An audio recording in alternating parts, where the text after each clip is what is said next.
মিলিদের পার ভাই, আমরা যে আলোচনাগুলি করছি আপনাকে একটু আমি সংক্ষেপে বলি। আমার কোনো পয়েন্ট মিস হলে উদয় একটু বললো যে বেসিক্যালি জুলাই গণ আসলে জুলাই ঘোষণাপত্র কেন জরুরি এটা বিষয়ে এগুলো বলছে যে লেজিটিমেসি প্রশ্ন এক। আর 2 নম্বর, আহ, মিলাদ ভাই যেটা বলতেছে যে এটা আদৌ সম্ভব কিনা, একটা ঐক্যমতের ভিত্তিতে, যেটা এখন দেখতেছে যে অনেক ধরনের জটিলতা তৈরি হয়েছে।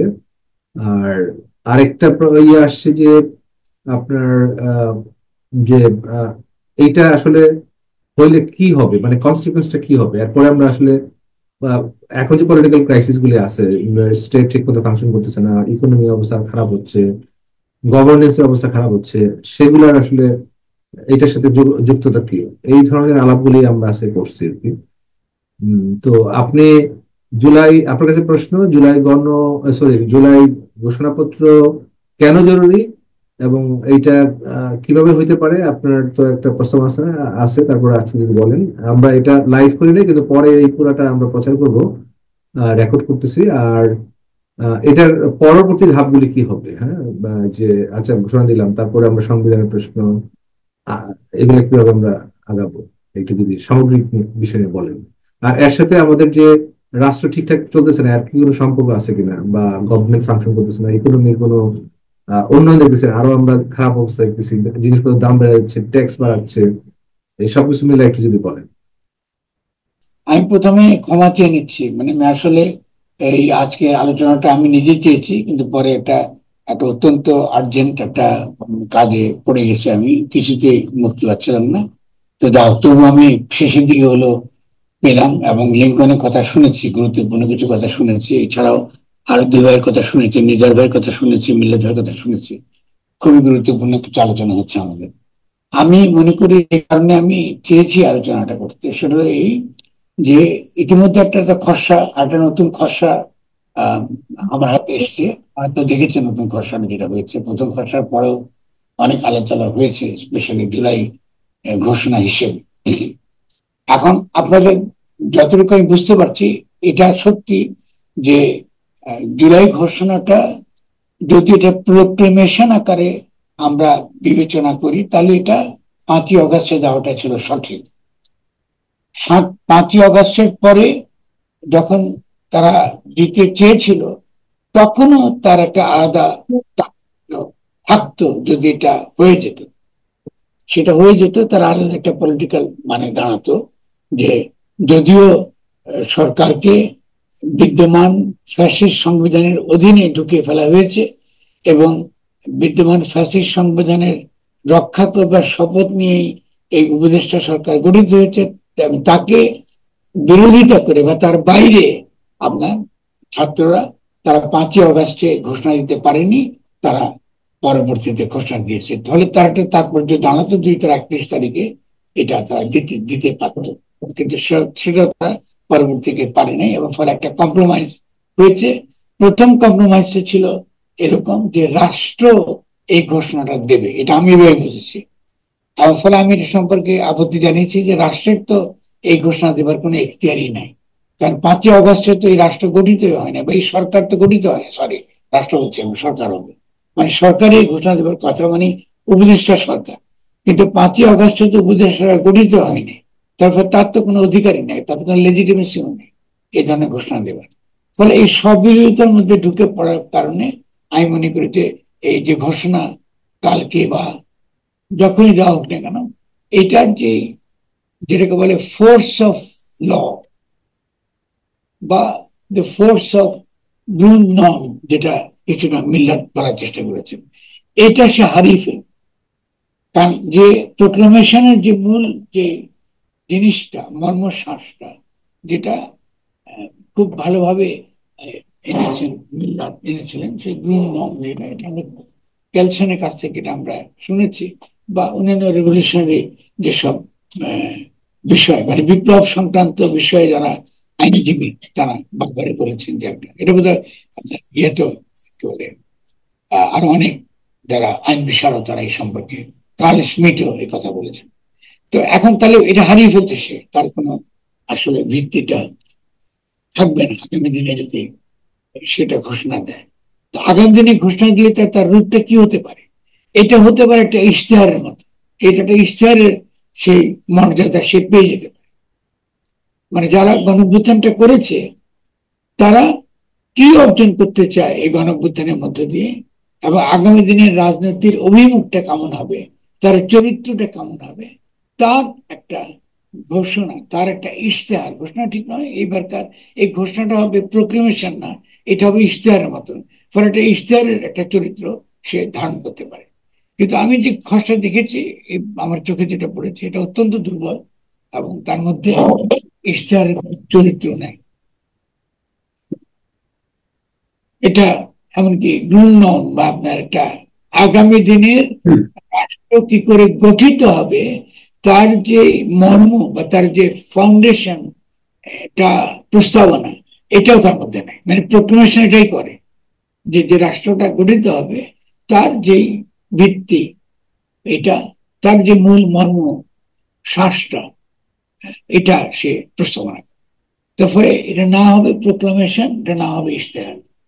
এরকম একটা পরিস্থিতির মধ্যে আমরা পৌঁছে গেলাম।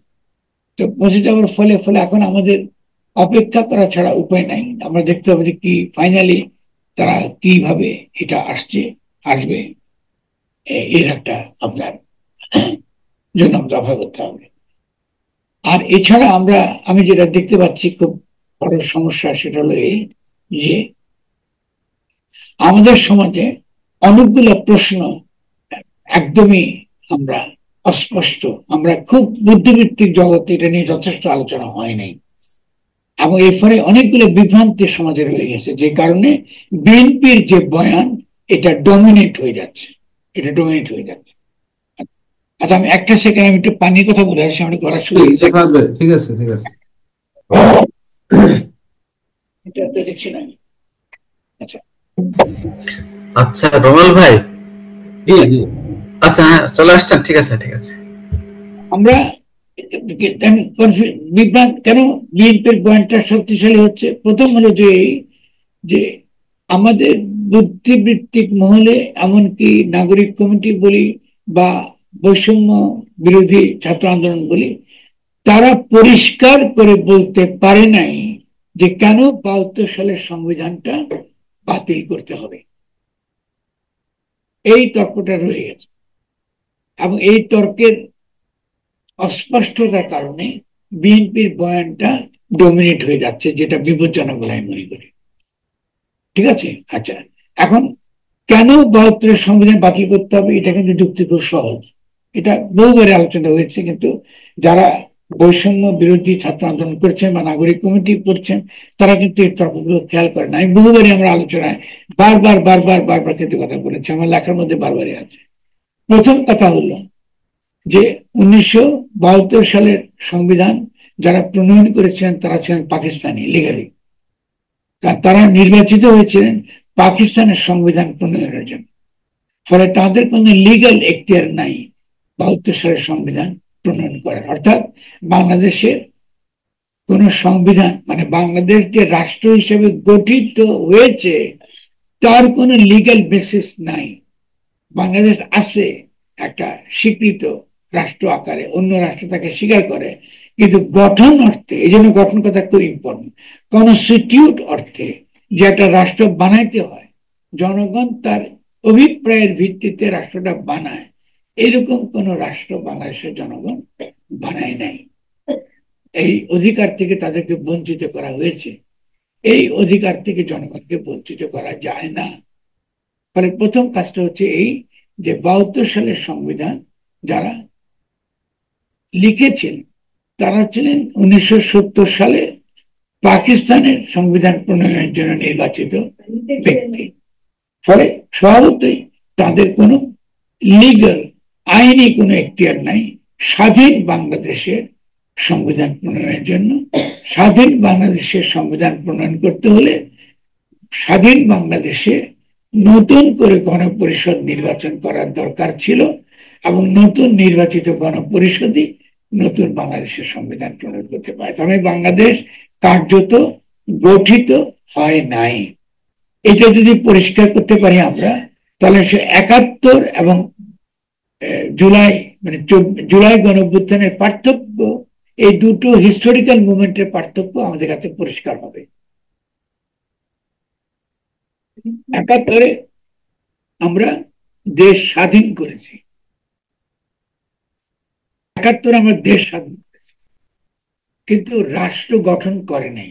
আমাদের এখানে এখন অস্পষ্ট রয়েছে দেশ স্বাধীন করা আর রাষ্ট্র গঠন করা বুঝি একই কথা, এক কথা না। এটাও পলিটিক্যালি খুব আনক্লিয়ার আমাদের সমাজের মধ্যে। দেশ স্বাধীন করেছি আমরা 71 সালে, কিন্তু রাষ্ট্র গঠন করবে কোনো প্রক্রিয়া শুরু করিনি। কারণ রাষ্ট্র গঠন করার প্রক্রিয়া শুরু হয় একটা গঠনতান্ত্রিক প্রক্রিয়ার মধ্য দিয়ে, যার প্রথম তার যে কাজ সেটা গণপরিষদ নির্বাচন, এটা হয়নি। ফলে বাংলাদেশ রাষ্ট্র কখনোই গঠিত হয়নি। তাহলে 71-এ আমরা রাষ্ট্র গঠন করেছি, আর জুলাইতে এসে আমরা রাষ্ট্র গঠনের কাজ হাতে নিয়েছি। ফলে দুটো মুহূর্ত সম্পূর্ণ আলাদা। এই যে আমরা পার্থক্য করতে পারি নাই, এই পার্থক্য না করার কারণে অধিকাংশ লোক প্রশ্ন করে, তাহলে কি আমরা 71-কে অস্বীকার করছি, যেহেতু আমরা 71-এর সংবিধানকে আমরা মানছি না? এই প্রশ্নটা উঠতেছে এই কারণে যে দেশ স্বাধীন করা এবং রাষ্ট্র গঠন করা দুটো আলাদা কাজ। ফলে আমরা দেশ স্বাধীন করেছি, ফলে এটা তো কখনো মুছে যাবে না। ফলে 71 তো আমাদের অবশ্যই আমাদের ইতিহাসের অংশ। 71-এর মুক্তিযুদ্ধে আমরা ওন করি, এটার সঙ্গে তো কোনো রকম বিরোধিতা নেই। অবশ্যই আমরা 71-এর মুক্তিযুদ্ধে আমরা ওন করি, স্বাধীনতা যুদ্ধটা আমরা করেছি, কিন্তু আমরা রাষ্ট্র গঠন করতে পারিনি। সেটা আমরা এখন এই জুলাইতে এসে এটা করছি। ফলে সে কারণে জুলাইটা হতেছে দ্বিতীয় বিজয়। এখানে একটা রেলিভেন্ট প্রশ্ন করি। আমরা 71-এর যে আপনার মুক্তিযুদ্ধের সময় যে ঘোষণাপত্র, সেটাকে আপনি বৈধ বলতেছেন না? না, ঘোষণাপত্রের কথা আমি তো আসি নাই, আমি যে গঠন করার কথা আসছি। ঘোষণাপত্রের প্রশ্ন ঠিক আছে। না, এই প্রশ্নটা এখানে আলোচনা তুলছিল একজন, যে 71-এর ঘোষণাপত্র আর 24-এর ঘোষণাপত্র তাহলে আলাদা কোথায়? তিনি প্রশ্ন তুলেছে, তিনি কার? আমরা এই পার্টটা শেষ করে সেকেন্ড পয়েন্টে যাবো। প্রথম পয়েন্ট, আমরা 72 সালে বাংলাদেশের জনগণ গণপরিষদ নির্বাচনের মাধ্যমে সংবিধান প্রণয়ন করতে পারে নাই। ফলে এই 72-এর সংবিধানটা পাকিস্তানিরা করেছে, ফলে এই সংবিধান বাতিল, 1 নম্বর যুক্তি। এবং এই সংবিধান প্রশ্নে, সংবিধান প্রশ্ন 72 প্রশ্ন, প্রোক্লেমেশন না, প্রোক্লেমেশন আলাদা। লোকে করে ফেলেছে প্রোক্লেমেশন আর সংবিধান, নাম্বার 1। 1972 সংবিধানটা বাতিল করতে হবে। এটা দ্বিতীয় কারণটা হলো এই যে 1972 সালের সংবিধান প্রোক্লেমেশনকে অস্বীকার করে। ফলে 72 সালের সংবিধানের কোনো গ্রহণ নাই। গুরুত্বপূর্ণ পয়েন্ট। এই কথা খুব পরিষ্কার, মানে 72 সালের সংবিধানকে বাতিল করতে হবে, কারণ 72 সালের সংবিধান প্রোক্লেমেশনের উপর প্রতিষ্ঠিত নয়। 71-এর যুদ্ধের সময় যে প্রোক্লেমেশন হয়েছিল তার উপর প্রতিষ্ঠিত নয়, গ্রহণ মানে ভিত্তি, সংবিধান বা গঠনতন্ত্র প্রণয়নের ভিত্তি। এটাই কেলসন বলেন, কি কালেস্ট্রিটে বলেন গ্রহণ। এটা হচ্ছে গ্রাউন্ড রুল। ফলে গ্রাউন্ড রুলটা কি ছিল? সাম্য, মানবিক মর্যাদা এবং সামাজিক ন্যায় বিচার। এর ভিত্তিতে একটা গণতান্ত্রিক রাষ্ট্র গঠিত হবে। এটাই ছিল মুক্তিযুদ্ধের বা স্বাধীনতা যুদ্ধের প্রতিশ্রুতি। 72-এর সংবিধান এই প্রতিশ্রুতিকে অস্বীকার করে। ফলে 72-এর সংবিধানকে বাতিল করতে হয়। দুটো যুক্তি, ভেরি সিম্পল। ঠিক আছে। 3 নম্বর যুক্তি, 72-এর সংবিধানের মধ্যে যে তত্ত্বগুলো ঢোকানো হয়েছে, যে আদর্শগুলো ঢোকানো হয়েছে, এটা বাংলাদেশের জনগণ কখনোই তাদের দাবি দেওয়ার মধ্যে ছিল না, মুক্তিযুদ্ধের দাবি দেওয়ার মধ্যে ছিল না। এবং এটা একান্তই ফ্যাসিস্ট মতাদর্শ। বাঙালি জাতিবাদ এবং সমাজতন্ত্র ফ্যাসিস্ট মতাদর্শ। তার সঙ্গে ঢুকেছে ধর্মনিরপেক্ষতা, ইসলাম নির্মূল রাজনীতি। ফলে ফ্যাসিস্ট মতাদর্শ এবং ইসলাম নির্মূল রাজনীতি বাংলাদেশের জনগণের স্বার্থ এবং বাংলাদেশের সার্বভৌমত্ব, বাংলাদেশের জনগণের রাজনৈতিক জনগোষ্ঠী হিসেবে তাদের যে গাঠনিক প্রক্রিয়া, তাদের যে হিস্ট্রি, তার বিরোধী। অতএব 3 নম্বর যুক্তি, 1972 সালের সংবিধান বাতিল করতে হবে। ঠিক আছে। 1972 সালের সংবিধান বাতিল করার মানে হলো 1971-এর প্রোক্লেমেশন 10ই এপ্রিলের প্রোক্লেমেশন ঘোষণাকে আবার পুনঃপ্রতিষ্ঠিত করা। ফলে 4 নম্বর যুক্তি, কেন 72 সাল সংবিধানকে বাতিল করতে হবে, যেন 71কে আমরা ওন করতে পারি। কারণ 1972 সাল 71কে ডিজন করছে। ওকে, খুবই গুরুত্বপূর্ণ। 1972 সাল সংবিধান 71কে ডিজন করেছে। ডিজন যেহেতু করেছে, ফলে 4 নম্বর যে যুক্তি, এই 4 নম্বর যুক্তির কারণে আমরা মনে করি যে অবশ্যই সংবিধান 72 সংবিধান বাতিল করা। 72 সংবিধান বাতিল করার মানে হলো 71কে ওন করা, 71কে ডিজন করা। কারণ 72 সংবিধান 71কে ডিজন করেছে, এটা পরিষ্কার তো আমাদের কাছে, আশা করি। তাহলে আমি মনে করি যে এই যারা এখন এই তথাকথিত এই ঘোষণাপত্র লিখবার দায়িত্ব নিয়েছেন, তারা এইসব ব্যাপারগুলো অস্পষ্ট এবং এটা মারাত্মক ক্ষতি করবে। এবং আমি জানি না যেটা রেকর্ড করেন রুমেল, আজকে রাত্রে আমি কথাগুলো বলেছি, এটা রেকর্ড থাকা দরকার। এটা আমি বলি, এটা আমরা প্রচার করব, আজকে প্রচার করব, প্রচার করা উচিত, কারণ খুব গুরুত্বপূর্ণ আমাদের। এই 4টা পয়েন্ট সাংঘাতিক গুরুত্বপূর্ণ। ফলে যারা করেছেন তাদের আর কোনো ঘোষণাপত্রের কিছু দরকার ছিল না। এটাই আমরা 71 সালে সংবিধান বাতিল করিলাম এবং আমরা নতুন গঠনতান্ত্রিক প্রক্রিয়া শুরু করিলাম, এই 2টা ঘোষণা, আর কিছু লাগবে না। ফলে আপনি এইটাকে বাদ দিয়ে আপনি ঘুরায় ফিরে যেটা করতেছেন, এটা হবে এসেনশিয়ালি ইশতেহার। একটা ইশতেহার নাগরিক কমিটি দিতেই পারে, সমস্যা নেই। এখন খেয়াল করেন তারা কি ধরনের তর্কের মধ্যে ঢুকে গেছে। সে তর্কটা হলো এই যে আমরা মানে বিএনপিকে অ্যাকোমোডেট করার জন্য এখন বলা হচ্ছে যে আমরা আগে নির্বাচন হবে, কিন্তু আগামী গণপরিষদ নির্বাচন, এটা কিন্তু বিএনপি কে সঙ্গে একটা নেগোসিয়েশন, একটা জায়গা দরকার তো নেই নেগোসিয়েশন। কারণ আমরা 71 সালে যে যুক্তি, 4টা যুক্তি আমি আপনাদেরকে দিয়েছি, 4টা যুক্তির পরে তো বিএনপি যুক্তি দিতে হবে, বিএনপিকে তো বলতে হবে যে যুক্তিগুলো ভুল। বিএনপির সঙ্গে কথা হবে যে আপনি যুক্তি দেন, এটা ভুল কিনা, আপনি গায়ের জোরে বলতে পারবেন না, কারণ দল এবং জনগণ তো এক না। আমরা জনগণের পক্ষে বলতে চাই, বিএনপি একটা দল মাত্র, ঠিক আছে? ফলে দল আর জনগণ তো এক নয়। ফলে আপনি কেন দলকে জনগণের ঊর্ধ্বে স্থান দিচ্ছেন?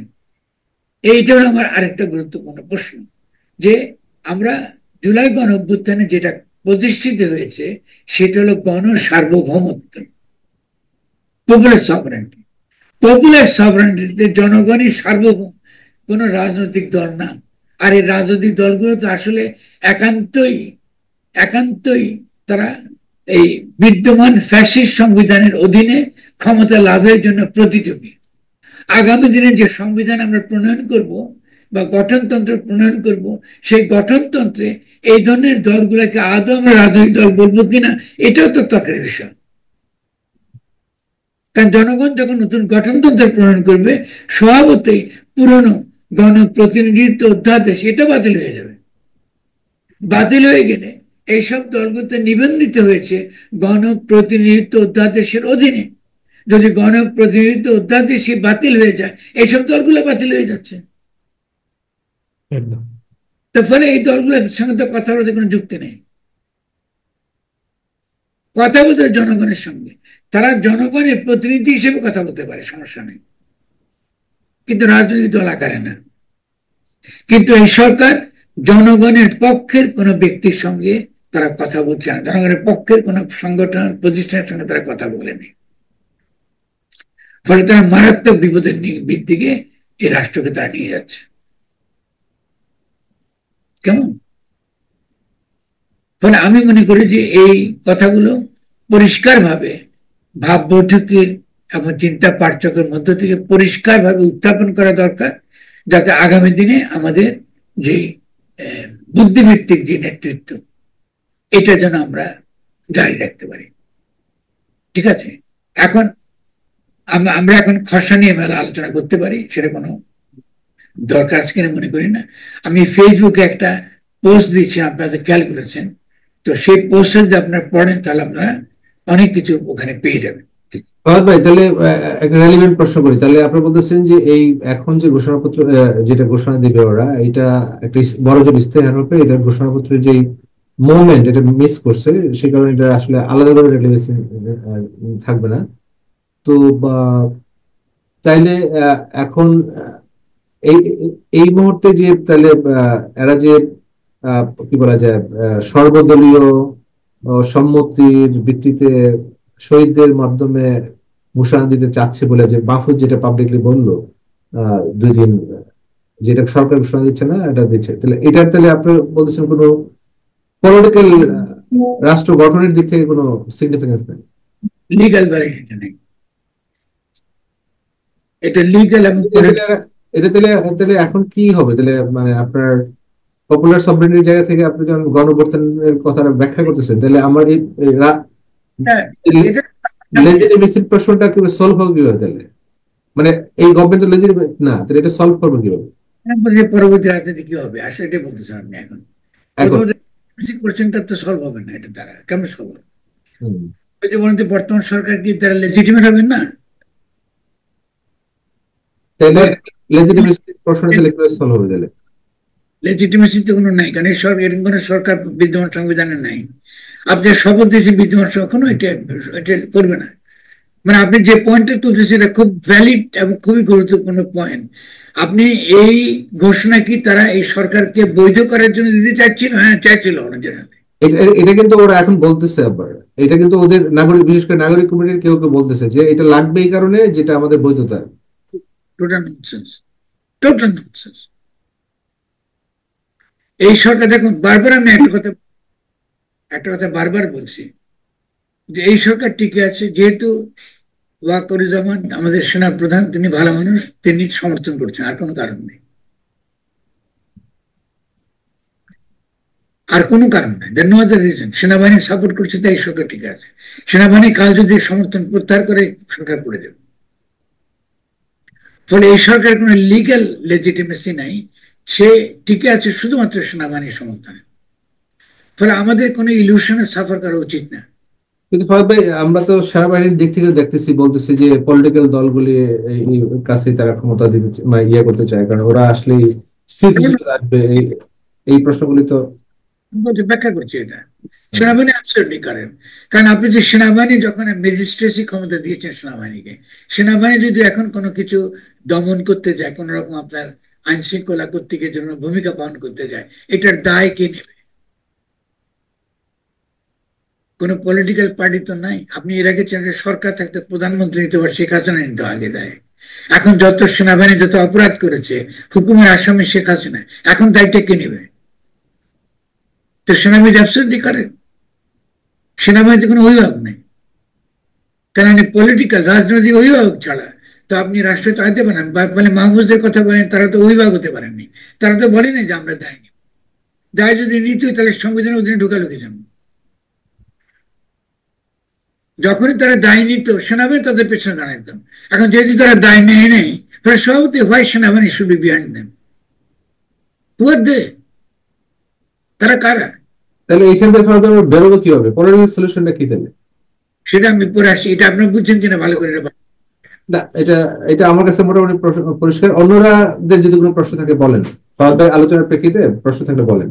এই জন্য আমি আজকে আলোচনা করতে যাচ্ছি, কারণ আপনারা আমার এই পয়েন্টটা ভালো করে বুঝেছেন কিনা বুঝতে হবে আপনাকে। আমরা কিন্তু অ্যাবস্ট্রাক্টলি সেনাবাহিনীর বিরোধিতা করলে কোনো লাভ হবে না। রাইট। ঠিক আছে তো? কারো কোনো প্রশ্ন আছে? কারণ আপনি ক্লিয়ার।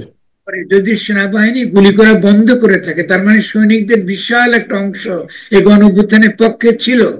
তাহলে আপনারা কেন এটাকে সংবিধানের অধীনে নিলেন? এটার দায়টা কে নেবে? তাহলে দেখতে বললে চলবে না, আমাদেরকে যার যে দায় সেই দায়িত্ব গ্রহণ করতে হবে। এবং আপনি কালকে একটা তথাকথিত ইশতেহার বা তথাকথিত ঘোষণা দিলে কি আপনার বোঝা হয়ে যাবেন? ইম্পসিবল। এই সমস্যা সবসময় থেকে যাবে। এখন আগামী দিনে কেউ বলতে পারবো না, কিন্তু আপনি জোড়াতালি দিয়ে চলবে রাষ্ট্র। এই জোড়াতালি দিয়ে রাষ্ট্রকে চালানো যাবে না। এটাতে কোনোদিন কোনো পলিটিক, কোনো রাষ্ট্র স্টেবল হয় না unless you become very clearly what is the foundation of the state. What are the founding movement of the state বলে, মানে তার গাঠনিক মুহূর্তটা কি। তার এই ব্যাপারগুলো আইনের ভাষা এবং রাজনৈতিক সাহিত্যে খুবই পরিষ্কার, এটা নিয়ে কোন তর্ক বিতর্ক নেই। আমার এটা কুটতর্কের জন্য বলতেছি, মানে কুটতর্ক বলতে এই প্রশ্নটা এরকম আছে, ধরেন এরকম একটা ঘোষণা যদি প্রথম দিত, মানে লেজিটিমেসির জায়গা থেকে আপনি বলছেন পারফেক্ট হতো, তাইলে আমাদের যে অর্থনৈতিক এখন যে অবস্থা, সরকারের যে দুর্বলতা গুলো দেখতেছে, এগুলো কি থাকতো না বলতেছেন আপনি? প্রশ্ন পরে, আগে তো থাকতো, তার মানে রাষ্ট্রের অর্থনীতি হবে। বুঝলেন? আপনি তো রাষ্ট্রটা তো আগে, তার মানে রাষ্ট্রের অর্থনীতি হবে। আপনি তো রাষ্ট্রের কনসেপ্ট নাই আপনার সমাজের মধ্যে, ইটস ল্যাকিং টোটালি, ঠিক আছে না? এখন আপনি যখন রাষ্ট্র গঠন করেন, আপনি তো জনগণ যখন গঠন করে একটা রাষ্ট্র, আপনি নিজের বাড়ি বানান, বাড়ি বানায় কি করেন, আচ্ছা ঠিক আছে আমি 3 দিন আধা বেলা খাবো, অসুবিধা কি? আপনি যখন রাষ্ট্র গঠন করবেন জনগণকে নিয়ে, জনগণ অর্থনীতির এই দুর্ভোগটা তো জনগণ মাথায় নেবে, এটা তার দায়িত্ব, সে বানাচ্ছে তার রাষ্ট্র। এখন তো জনগণ আর বানাচ্ছে রাষ্ট্র বলতে সরকার বানাচ্ছেন, ফলে জনগণের যা কিছু দুর্ভোগ, জিনিসপত্র যা কিছু দাম বাড়ছে, সে সরকারকে দায়ী করছে। এটা তো স্বাভাবিক, কারণ আপনি দায়িত্ব নিন নাই তো রাষ্ট্রে, আপনি নিজেকে সরকার আকারে হাজির করছেন সংবিধানের অধীনে। তো আপনার কাছে তুমি যে সরকার হয়ে থাকো, তো আমার সমস্যার সমাধান করো, কিন্তু সে তো আপনি করতে পারবেন না। কারণ হলো আপনি তো সিন্ডিকেটের বিরুদ্ধে লড়তে পারবেন না, আপনার সে ক্ষমতা নেই, আপনি একটা উপদেষ্টা সরকার মতো, ইউ আর নোবডি।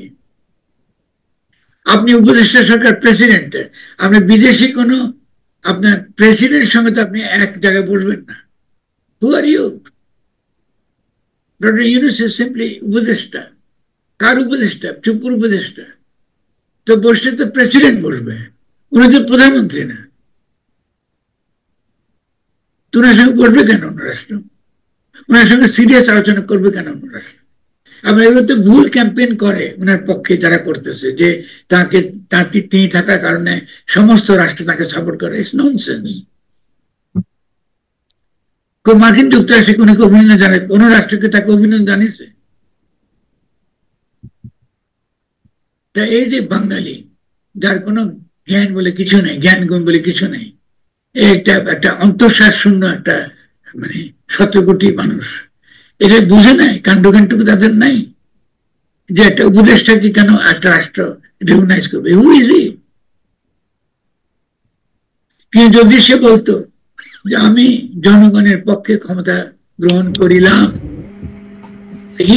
তখন সে অটোমেটিক্যালি পুরো জনগোষ্ঠীর প্রতিনিধি আকারে হাজির হয়ে যেত। তখন তাকে অস্বীকার করা ছিল ইম্পসিবল, কারণ তিনি জনগণকে রিপ্রেজেন্ট করেন। এখন তিনি জনগণকে রিপ্রেজেন্ট। ফরহাদ ভাই, আমার ছোট্ট একটা জিজ্ঞাসা ছিল। বলেন বলেন। ফরহাদ ভাই, এই বিষয়ে আর কি, আপনি যে সরকারের বিষয়ে বলছিলেন, তো সরকারকে আমার কেন জানি মনে হয় কি খুব রিলাক্টেড গভর্নমেন্ট আর কি। এই বিষয়ে আমি জাস্ট ফরহাদ ভাইয়ের একটা কবিতার থেকেই বলি। আপনার একটা কবিতায় বলেছেন না, নারীতে, যে পুরুষ মানে কর্তৃত্ব, নারী পুরুষকে গ্রহণ করো। এখন ধরুন আমি বলছি যে ক্ষমতা মানে হচ্ছে কর্তৃত্ব, তো কেয়ারটেকার ইন্টারিম গভর্নমেন্ট ক্ষমতাকে গ্রহণ করছে না কেন? কেন এটা রিলাক্টেন্ট? ভাই, আমাদের এখানে ক্ষমতা, রাষ্ট্র এই ব্যাপারে ভীষণ রকম স্পষ্টতা আছে আমাদের। আমি এক ধরনের লজ্জা, নববধূর মতো লজ্জা বোধ আছে, বুঝেন না? আপনি আপনি দেখুন, পাওয়ার ইজ পাওয়ার, পাওয়ারের নিজস্ব লজিক আছে, ব্যক্তি এখানে ইররেলিভেন্ট। কেন পৃথিবীতে কোন রাষ্ট্র গড়ে উঠে নাই unless people declare themselves as powerful. আপনি পিপল সভারেন্টি বলেন কি জন্য? জনগণ সার্বভৌম, এবং জনগণ সার্বভৌম, জনগণের পক্ষে যিনি দাঁড়ান, তিনি যার প্রতীক, তিনি অফকোর্স পাওয়ারফুল। তার আইনে তার আইনি আদেশ, আবার সংবিধান কিসে? আপনি যখন সামরিক অভ্যুত্থান করেন তখন সামরিক সরকারগুলোতে ফরমান দিয়ে দেশ চালায়, সে ক্ষমতা আছে ফরমান দিয়ে দেশ চালায়। আর আপনি গণ অভ্যুত্থান করছেন, আপনি ফরমান দিয়ে দেশ চালাতে পারবেন না। এটা কেমন দেশের লোক? এদের এদের তো আসলে এই দাস হয়ে থাকাই ভালো। এরা তো গোলামের বাচ্চা সবগুলা। ভাই, ফানুর যেমন বলছিল ব্ল্যাকম্যান আসলে মানুষ হয় নাই এখনো। আমরা আমরা কলোনিয়ালরা আসলে এখনো মানুষ হই না, ইনফিরিয়রিটি কমপ্লেক্স এত বেশি। ডেফিনেটলি আপনি তো কলোনাইজ মাইন্ড, আপনি তো গোলামের গোলাম, আপনি তো you don't know what power is. আপনি you don't even how to use the power. কারণ পাওয়ার হাতে পেলে আপনি গুলি করে লোকে আয়নাঘর বানাই দেন। একদম পাওয়ার যেটা কনস্টিটিউটিভ, এটা যে গাঠনিক শক্তি, এই ধরনের তো নাই আপনার সঙ্গে, যে আপনি এটা ছাড়া কিছু করতে পারেন না। আপনি একটা জনগোষ্ঠীকে যদি আপনি গঠন করতে চান, তাকে যদি আপনি রূপ দিতে চান, তার অর্থনৈতিক ভাবে, সাংস্কৃতিক ভাবে, তাকে রাজনৈতিক ভাবে তাকে বানাইতে চান, তার একটা রূপ ফুটে তুলতে চান, তো ইউ নিড পাওয়ার। এটাকে বলে কনস্টিটিউটিভ পাওয়ার বা কনস্টিটুয়েন্ট পাওয়ার। তো আমাদের সমাজে এসব বুদ্ধিবৃত্তিক হচ্ছে কোনো আলোচনা নাই। তো আমরা তো স্মরণে মরে যাই ক্ষমতা কথা শুনবে। ক্ষমতা নেবেন না কেন আপনি? ঠিক না, ক্ষমতাবান লোক লিখতে আমরা কি করি? আমরা তাকে গালিগালাজ করা শুরু করি, কারণ ক্ষমতা পছন্দ করি না আমরা। তো ক্ষমতা ছাড়া আপনি স্টেট কি করে চালাবেন?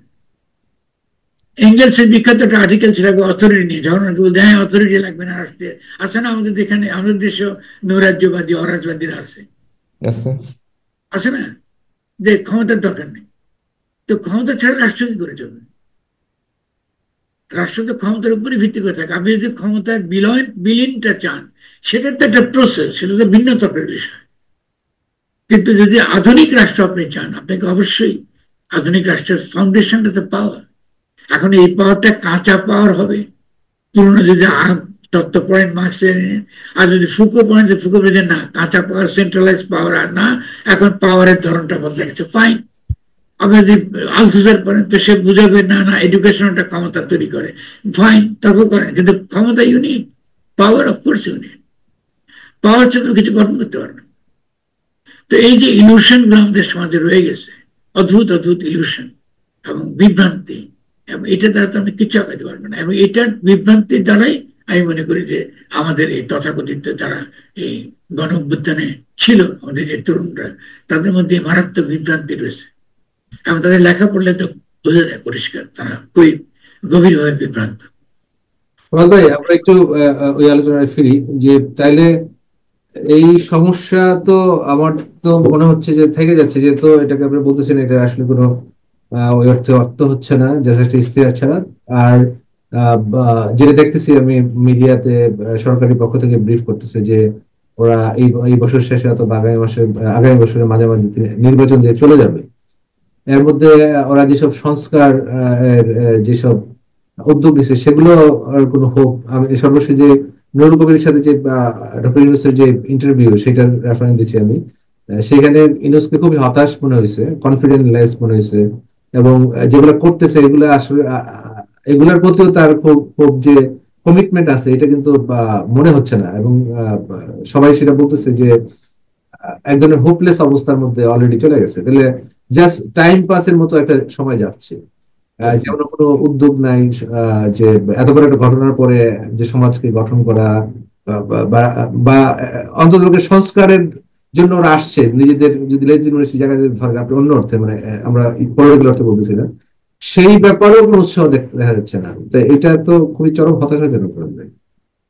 এটা কেউ দেখতেছে আপনাদেরকে আমি বলবো হতাশাজনক শব্দটা ব্যবহার করবেন, আমি বলি বিপজ্জনক। আমি তো হতাশ না,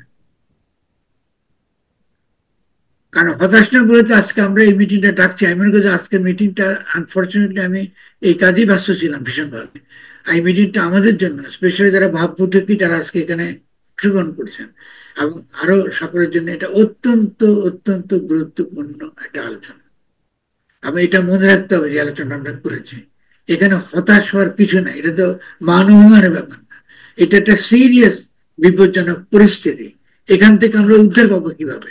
উদ্ধার তো পাইতে হবে, আমাদের যে প্রচারগুলো করতে হবে, যে কথাগুলো বলছি এই প্রচারগুলো আপনাদেরকে ম্যাসিভলি করতে হবে। কারণ আমরা এটা ওদের উপর ভিত্তি করে অন্যান্য যারা আছে আমাদের, যারা আমাদের সহকর্মী বা সহমর্মী বা কমরেড যারা আছেন, তাদের উপর বসে থেকে আমরা এটা পারবো না, আমরা এটা পারছি না। আমার দুর্ভাগ্যজনকভাবে আমি হঠাৎ করে ভীষণ অসুস্থ হয়ে পড়ছি, যে কারণে আমরা অনেক কিছু পিছিয়ে পড়েছি। কিন্তু আমরা মনে করি যে we have to fight it back, আমাদেরকে বসে থাকার কোনো উপায় নেই, এবং আমাদের পরিষ্কার স্বচ্ছ থাকতে হবে কি, এবং বিএনপির আস্ফালনে আমাদের ভীত হওয়ার কোনো কারণ নেই। কারণ আমরা বিএনপি পক্ষে একটা শক্তিশালী দল আকারে দাঁড়ানো কঠিন হবে, কারণ বিএনপির কোনো ইডিওলজি নাই। একদম। ফলে এন্ড অফ দ্য ডে আজকে এই 5ই অগাস্টের গণ অভ্যুত্থানের পরে তারাই দাঁড়াবে, তারাই দাঁড়াবে যারা পরিষ্কার স্বচ্ছ মতাদর্শ নিয়ে থাকে, দাঁড়ায় থাকে, যত ছোট গ্রুপই হোক না কেন, তারাই আসবে সে। কারণ কিছুতে 5ই অগস্টের এই মুহূর্তটা হারিয়ে যাবে না বাংলাদেশের ইতিহাসে। ফলে আমরা আমাদের কথাগুলোকে যত পরিষ্কারভাবে, পরিচ্ছন্নভাবে, উইথ এভিডেন্স, প্রমাণ সহ হাজির করতে পারবো, তত বেশি আমরা শক্তিশালী হব। এবং এই পর্যন্ত আমরা যে আর্গুমেন্ট করে দিয়েছি তার ভিত্তিতে গণঅভ্যুত্থান হয়েছে। আমরা দাবি করি না যে আমরা মাস্টার মাইন্ড বেছে করি, এগুলো তো ইউজলেস, এগুলো এই তর্কগুলোর কোনো মানে হয় না। কারণ জনগণই এজেন্সি, জনগণকে যতটুকু আমরা এডুকেট করতে পারছি, জনগণ ততটুকু এগিয়ে গেছে, আমি জনগণের সামনে এগিয়ে যাবে। কারণ নতুন গঠনতন্ত্র প্রণয়নের দাবি সমাজে এসে গেছে, এটাকে পিছিয়ে উঠে যাওয়া যাবে না। ফলে রোমেল, আপনার কথা উত্তর দিচ্ছি আমি কিন্তু হতাশ না, আমি বলি যে এদের দ্বারা হবে না আর কিছু, সেটা পরিষ্কার, সেটা পরিষ্কার। মানে এরা শুনুন, চোরে বাসন নিয়ে গেছে বলে কি আমি মাটিতে বসে ভাত খাবো?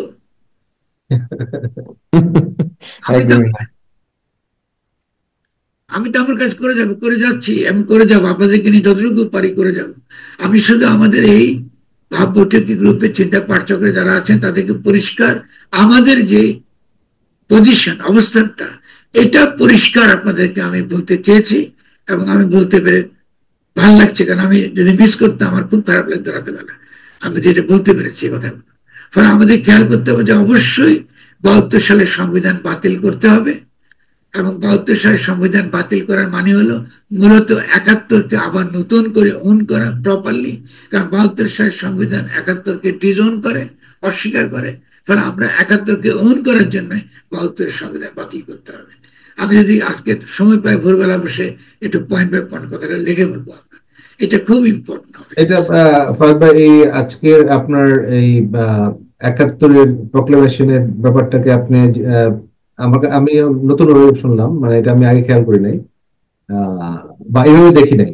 এটা আমার এই ভিডিওটা সকাল মধ্যে কষ্ট করে ছেড়ে দেবেন, আমি এখন ছেড়ে দিব ফারুক ভাই, এখন ছেড়ে দিব, রাত হয়ে গেছে। সুতরাং আমরা কথা না বাড়াই। আর আপনি যেটা বলতেছিলেন, যে প্রশ্নটা করছিলাম, ওটা যদি আজকে মনে হয় না আজকে আলাপ না করি, আর যে তাহলে আমরা এখানে বেরোবো কিভাবে, এই জায়গায় শেষ করতে পারি যে আমরা আগামী সংবিধানটা, সরি ঘোষণা, যেটা তারা দিবার কথা বলছে, এটা যদি মোটামুটি একটা ইশতেহারের রূপ নেয়, এটা অসুবিধা নেই। আর যদি ইশতেহারের রূপ না নেয়, আমরা যেটা করব আমাদের ভাববৈঠকের চিন্তা পাঠচক্র থেকে, আমরা একটা ইশতেহারের রূপের জন্য আমরা আরেকটা মিটিং ইমিডিয়েটলি কল করব, কালকে বা পরশু। আমরা আরেকটা ইশতেহার সঙ্গে সঙ্গে পাল্টা ইশতেহার দেবো, যে জনগণের পক্ষে আমরা ইশতেহার ঘোষণাপত্র করবো না, যে ব্যর্থতার কারণে আমরা এই ইশতেহার দিচ্ছি এবং জনগণকে প্রচার করবো। কারণ আমরা যদি বিএনপিকে এবং অন্যান্য রাজনৈতিক দলকে প্রপারলি মোকাবেলা করতে চাই সঠিকভাবে, তাহলে চিন্তার স্বচ্ছতা আমাদের থাকা দরকার। এবং আনুমানিক ওটা আমার থাকলে আমরা অটোমেটিক্যালি তরুণদের কাছে, ছাত্রদের কাছে অনেক সহজে পৌঁছাতে পারবো, এবং নাগরিক কমিটি এবং বৈষম্যবিহীন ছাত্র, বৈষম্য বিরোধী ছাত্র আন্দোলন, এটা দ্বারা উপকৃত হবে। ওকে, তাহলে আজকে ফারুক ভাই এখানে শেষ করে দিই, অনেক রাত হয়ে গেছে। সবাইকে অনেক ধন্যবাদ আজকে আলোচনায় যারা জয়েন করছেন। কি করে কাল যদি কিছু না করে, আমরা পরশুদিন আমরা একটা খসড়া আমরা আমাদের মধ্যে প্রচার করব, বা ইশতেহার মতন করে আমরা আমাদের পক্ষ থেকে ভাববৈঠকের ইশতেহার বা যে কোনো একটা নাম দিয়ে আমরা এটাকে আমরা প্রচার করবো। ঠিক আছে লিঙ্কন? হ্যাঁ ভাই, ঠিক আছে। আমি কি একটা একটা জিনিস অ্যাড করতে পারি? জি জি জি, বলেন। সেটা হচ্ছে ফরাদ ভাই মানে যে কথাটা বলছে যে আমরা নাগরিক কমিটি এবং বৈষম্য বিরোধী ছাত্র আন্দোলনের মূল ব্যর্থতার জায়গা যেটা, সেটা হচ্ছে মানুষের কাছে ক্লিয়ার করা যে 72-এর সংবিধানটা কি কারণে 71-এর প্রোক্লেমেশনকে ডিজোন করে। এটা মূল সমস্যাগুলা মানুষের সামনে ক্লিয়ার করা। আমার কাছে যেটা মনে হয়েছে ব্যক্তিগতভাবে, আমার ভুল হইতে পারে, সেটা হচ্ছে আমরা মূলনীতিতে যেই মানে সংযোজন গুলা করা হয়েছে এগুলা নিয়ে যত বেশি ফোকাস করছি, যেমন হচ্ছে ধর্মনিরপেক্ষতা প্লাস হচ্ছে সমাজতন্ত্র, এগুলো আসলে মানুষের কাছে মানে মূল ইস্যু না। মূল সমস্যাটা হচ্ছে ক্ষমতা কাঠামোতে যে সেন্ট্রালাইজেশনটা আছে, যে প্রধানমন্ত্রীর যে এক সম্রাটের চেয়ে বেশি ক্ষমতা, সে নির্বাচিত হয় একটা অনির্বাচিত পদ্ধতিতে এবং তার আন্ডারে একটা মন্ত্রিসভা থাকে 60 জনের, এবং এটার উপরে তার একচ্ছত্র কর্তৃত্ব থাকে। এই যে এইগুলাকে মানে এটাই যে মানে ফেসিস্ট হয়ে ওঠার একটা মানে সরকারের, এবং রাষ্ট্রকে তার অধীন করে ফেলা সরকারের, এই এই প্রসেসটা যদি আমরা ভাববটুকি থেকে যে ঘোষণাটা দিব, অবশ্যই আমরা বাঙালি জাতীয়তাবাদের কথা সেখানে আমরা বলবো, প্রবলেমের জায়গা বলবো, আমরা ধর্মনিরপেক্ষতা মানে ধর্মহীনতা নয়, এই বিষয়গুলো আমরা বলবো। কিন্তু প্র্যাকটিক্যাল জায়গাটা আমার মনে হয় আমরাও কথাবার্তায় যথেষ্ট পরিমাণে পরিষ্কার না মানুষের কাছে। আমি মানুষ যখন জিজ্ঞেস করে এরা পরিচ্ছন্ন কোনো উত্তর পায় না আমার কাছ থেকে। এটা মনে হয় আমাদেরও চিন্তা করা উচিত। এটাই। আপনার মাইক বন্ধ।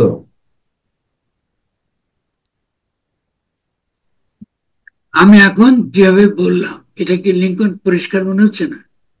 হ্যাঁ, এটা পরিষ্কার যে মানে কি কারণে 72-এর সংবিধানটা বাতিল করতে হবে, এটা এটা এটা এটা পরিষ্কার। এটা হচ্ছে মানে মানে আইডিওলজিক বা আইডিয়াল জায়গা থেকে। প্র্যাকটিক্যাল জায়গায় 72-এর সংবিধানে যে প্রবলেম গুলো আছে ক্ষমতা কাঠামোর, এইটাও আমার মনে হয় আরো বেশি গুরুত্ব দেওয়া উচিত। আপনি একটা একটা একটা আগে আগে যাবেন না, একটা করে আপনার আগে। প্রথমত প্রোক্লামেশনটার মধ্যে হলো যে আপনি কেন নতুন গঠনতান্ত্রিক প্রক্রিয়া শুরু করবেন, এটাকে এস্টাবলিশ করা ইজ ভেরি ফান্ডামেন্টাল। রাইট। ওকে, 1 নম্বর।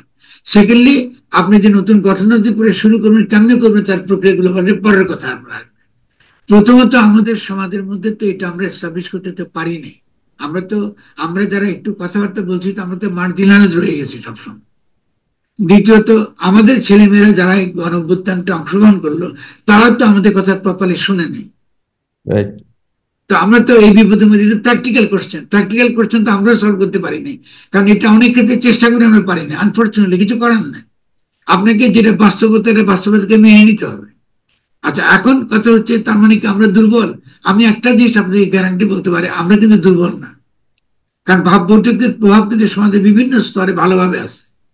এটা আপনারা অনেকটা টের পাচ্ছেন না হয়তো, না, কিন্তু টের পাই ভাই, এগ্রি করি। ঠিক আছে। এখন আমরা যদি এই ইশতেহারটা যদি করার পর আমরা যদি আমাদের ইশতেহারটা গ্রহণযোগ্য একটা ইশতেহার আকারে হাজির করতে পারি, এটাই বিভিন্ন হয় নাগরিক কমিটিকে রূপান্তরিত করবে, নতুন দল তৈরি করবে, অথবা এটা একটা পলিটিক্যাল প্রসেস আকারে, এটা একটা force of politics and the force of the law আকারে এটা হাজির হবে। এইভাবে পলিটিক্স হয়। ওকে। আর ফরাদ ভাই, বলি লিঙ্কন, এটা খুব আমাদের অনেকের কনফিউশন আছে। এটা এখন পর্যন্ত আমাদের নাগরিক কমিটি সাংঘাতিক বিভ্রান্তিতে সাফার করছে, যে আপনি একটা অফিস নেবেন, তারপর এটাকে ভাড়া দিবেন, তারা বহু ছেলে আসবে, তারপর ইলেকশন করবেন, দেখাবেন সংখ্যা কত, এটা দ্বারা পলিটিক্স নো, ইউ আর রং। এটা দ্বারা পলিটিক্স কখনো হয় না। ফলে এইটা আমি আজকে বলে রাখতাম এজ এ রেকর্ড। এটাও ফলে নির্ভর করবে আমরা, দেখুন আজকে গণঅভ্যুত্থান যতটুকু গেছে, এটা কিন্তু ভাববৈঠক কিংবা আমাদের অনেকের লেখালেখি, দীর্ঘ পরিশ্রম, বিভিন্ন, আমি একটা কথা বলছি না, এদের কারণে কিন্তু এই ঘটনাটা ঘটেছে। তরুণরা এটাকে পুরোপুরি আত্মস্থ করে নাই, কেন লিগাল এবং পলিটিক্যাল যে ডিসকোর্স বা ল এবং পলিটিক্সের যে সম্বন্ধ, এটাকে বিচার করবার ব্যাপারটা আমাদের সঙ্গে যে সাংঘাতিক দুর্বল, আমরা এখনো পরিষ্কার নিরসন করি। ফলে এটা হতাশ হওয়ার কিছু নেই। দেখুন, এটা হতাশ হয় না, কারণ অনেক কিছু তো প্র্যাকটিক্যালি আমরা বুঝতেছি এখন। যেমন আমি নিজেও তো আগে তো প্র্যাকটিক্যালি বুঝতাম না যে বাংলাদেশের জনগণ রাষ্ট্র সরকার পার্থক্য বুঝে না, আইন এবং রাজনীতির পার্থক্য বুঝে, আমি জানতাম না অনেস্টলি। আমি ধরুন যেটা আছে আমরা সকলে বুঝি, কিন্তু এখন দেখছি আরে এটা তো নাই তো ওটা। বা আজকে যেটা আপনাদেরকে বললাম যে 72 সালের সংবিধান যে প্রোক্লেমেশনকে ডিনাই করে, এটা তো সমাজে এটা এত পরিষ্কার যে না বোঝার তো কিছু নেই, কিন্তু এখন দেখছি কেউ বুঝে নেই। আরে আশ্চর্য ব্যাপার। তো ফলে আমাদেরকে তো আবিষ্কার করতে হচ্ছে, এটা তো অসুবিধা নেই। ফলে গণ অভ্যুত্থান তো আমাদেরকে বাধ্য করছে অনেক কিছু চিন্তা করতে। একদম। আরেকটা ওর যে কথা একটা হচ্ছে যে বৈধতার প্রশ্নটা ফরাদ ভাই মানে ফান্ডামেন্টাল কোশ্চেন এর দেখছেন। আর আপনি যেটা বলতেছেন যে আহ, সংবিধান নিজে একটা ফেসিস এবং ক্ষমতার যে সমস্যা, এইটাকেও বলতেছেন আপনি বোঝানোর, এই তো লিগারের কথা। এইটা তো পরের ধাপের আলাপ। হুম। ঠিক আছে, এখন আমাদের কথা আমরা এইটাকে প্রথম হলো প্রোক্লামেশন কি হবে? প্রোক্লামেশনটা 2 লাইন। আমরা জনগণের সার্বভৌম, জনগণের অভিপ্রায় কায়েম করছি, বাস পিরিয়ড। এখন থেকে দেশ, আমরা ক্ষমতা গ্রহণ করিলাম, এখন থেকে দেশ আমাদের আদেশ মোতাবেক চলবে। 1 লাইন ফিনিশ। এটাকে বলে প্রোক্লামেশন। আমরা কনফিউজ, প্রোক্লামেশন কাকে বলে? Proclamation is a declaration of power. আবার বলি, প্রোক্লেমেশনটা ঘোষণা হলো ক্ষমতার ঘোষণা। আমি যে সভারেন এটার ঘোষণা করা, এটাই প্রোক্লেমেশন। আমি যে সভারেন না, এটা যখন আপনি এই দানাই পানাই করে বলবেন, এটাকে প্রোক্লেমেশন বলেন। আপনি যখন 71 সালে প্রোক্লেমেশন যখন দিচ্ছেন, তখন বলছে আমরা স্বাধীনতা ঘোষণা করিলাম, মুক্তিযুদ্ধ শুরু করেছি। এর ভিত্তিতে কিন্তু আপনি সাপোর্ট পেয়েছেন বিদেশ থেকে। For I don't think proclamation is a simple কি বলে পিস অফ ওয়ার্ড। এর লিগাল মিনিং সাংঘাতিক ডিপার। ভাই তাহলে আমার একটা প্রশ্ন এটার মধ্যে করে ফেলি, সেটা হলো যে আপনি বলছেন যে প্রোক্লামেশন নিলেই মানে ক্ষমতাটা নিলেই প্রোক্লামেশন দিয়ে তাহলে হচ্ছে সবাই আমার কথাটা মেনে নেবে। তো আমার কথা হলো যে মানে আমাদের যে আমলাতন্ত্র, প্রফেসর ইউনূসের যে নিয়ে কথা হচ্ছে এখনো, ওই যে যেটা বললো আর কি নুরুল কবিরের সাথে যে সাক্ষাৎকার, সেখানে আমরা ওনাকে খুব হোপলেস দেখছি এবং উনি নিজেই কথাটা বলছেন, উল্লেখ করে যে আমি দিন গুনছি। তো এই আমলাতন্ত্র নিয়ে কি আসলে সেই প্রোক্লেমেশন দিয়ে আহ আবার সেই যারা ক্ষমতা গ্রহণ করবে তারা কি চালাতে পারবে কিনা এই আমলাতন্ত্র নিয়ে? দেখতে বলতেছেন, আমি সরি, আমি আপনার ওমর ফারুক বলছিলাম, ওমর ফারুক। ফারাক, আপনার ছবিটা চেহারা দেখেন একটু। আচ্ছা, সেটা হলো যেন বলি আপনাকে। প্রথম কথাটা হলো যে না, আপনি ভুল বলেছেন, আমি এভাবে বলিনি। কথা কথা খুব পরিষ্কার বলতে বুঝতে আপনাকে। প্রোক্লেমেশনটা হচ্ছে এটা একটা লিগ্যাল ঘোষণা। এটা লিগ্যাল এবং পলিটিক্যাল। ওকে, এবং লিগ্যাল পলিটিক্যাল ঘোষণা আপনি করেন কেন, কিসের ভিত্তিতে? কারণ গণঅভ্যুত্থান হয়ে গেছে, তারপরে দিতেছেন আপনি। আপনি ক্ষমতা দখল করেছেন, ঠিক আছে, তো ফ্রম দ্য এইপেক্স অফ পাওয়ার আপনি ঘোষণা প্রোক্লেমেশন করেন। আপনি কিন্তু যখন এইপেক্স অফ পাওয়ারে নাই, তখন আপনার এই ঘোষণার কোনো অর্থ নেই। আমি বুঝতে পারছি, এটা সাহিত্য। জি জি, বুঝতে পেরেছি। ওকে, ফলে আপনারা আপনারা দেখুন, এই শব্দগুলা লিটারারি অর্থে বুঝেন না, তাহলে কিন্তু পলিটিক্স বুঝবেন না, কিছু আইন কিছু বুঝতে পারবেন না। Proclamation is a legal term. বুঝে গেছে কথাটা? ফলে আমি তাহলে এখন আমি এখন যারা আছে তারা তো পারবে না। ফাইন, আপনি ঠিকই বলছেন। অফকোর্স তাদের প্রোক্লেমেশন, তাদের তার কোনো লেজিটিমেসি নেই, দে আর নোবডি। তাদের সংবিধানের মধ্যে শপথ নিচ্ছে, ওরা কি করে প্রোক্লেমেশন দিতে পারবে? হু আর দে? জি, তারা তো 5ই অগাস্টের তো সেই জনগণ না তারা। একদম। মানে এই জন্য বললাম যে তারা যেটা দেবে কালকে বা পরশু দিন, এটার স্ট্যাটাস থাকবে ইশতেহারে। একটা পলিটিক্যাল পার্টির ইশতেহার হতে পারবে বড় জন্য, কিন্তু এটাকে একটা রাজনৈতিক জনগোষ্ঠীর ঘোষণা হতে পারবে না, হবে না। বুঝছেন আমার? এটা জি। বুঝতে পারেন। ফলে আপনারা লিগ্যাল ব্যাপারটাকে মনোযোগ দিতে হবে। গণ অভ্যুত্থান তো ডিনার পার্টি না রে ভাই। এতটা লোক যে মারা গেল, ওটা তো ডিনার পার্টি করতে মরতে মরে, তারা মরছে। মরার পরে you already obtain certain power. আপনি ফালা দিচ্ছেন, সে গাছ থেকে লাত্তি মেরে থেকে তাড়া দিচ্ছেন। You are powerful already. আপনি বাস্তবের যে ক্ষমতা, এটাই খালি ঘোষণা করবেন, আর তো কিছু না। আপনি যে বাস্তবে যে ক্ষমতাবান হয়ে ক্ষমতাসীন হইয়া আসেন, এটাই ক্ষমতা করবেন। এখন আপনি ক্ষমতাসীন হয়ে যদি আপনারা সিংহাসন পরিত্যাগ করেন, এটার দোষ কাকে দেবেন? আপনি সিংহাসনে বসে গিয়ে পাশে গিয়া রাজাকে তাড়া দিয়ে খালি সিংহাসনটা রাখে আবার ওখান থেকে নামে চলে আসছেন, নেমে নিচে চলে আসছেন, হলো এটা? এটা কিছু হয় না। এটা তো প্রথম দিন থেকে আমি কথা বলছি। তাহলে আপনার তরুণরা পরিষ্কার করে ভাবতে শেখেন, নলে জীবন দেবেন খামাকা, প্রাণ দেবেন, কিন্তু কিছু ফল পাবেন না। রাস্তায় চেঁচামেচি করে কোনো লাভ নেই, ইউজলেস এগুলো।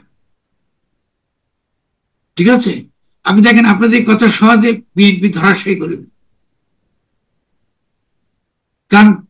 সে কিন্তু তার কোনো লেজিটিমেসি না, তার কোনো পলিটিক্যাল লেজিটিমেসি নাই, কিন্তু ইডিওলজিক্যাল লেজিটিমেসি নাই, কিন্তু সে আপনাদের কিন্তু পরাজিত করে ফেললো। তাহলে এটা কেন হয়েছে? এখন আমি কি হতাশ? আমি বলছি না, কেন হতাশ না, আমি কারণ বলি একটা করে কারণ। প্রথম কারণটা হচ্ছে যে একটা বড় সংখ্যার তরুণরা আগামী দিনে বিপ্লবে আসবে।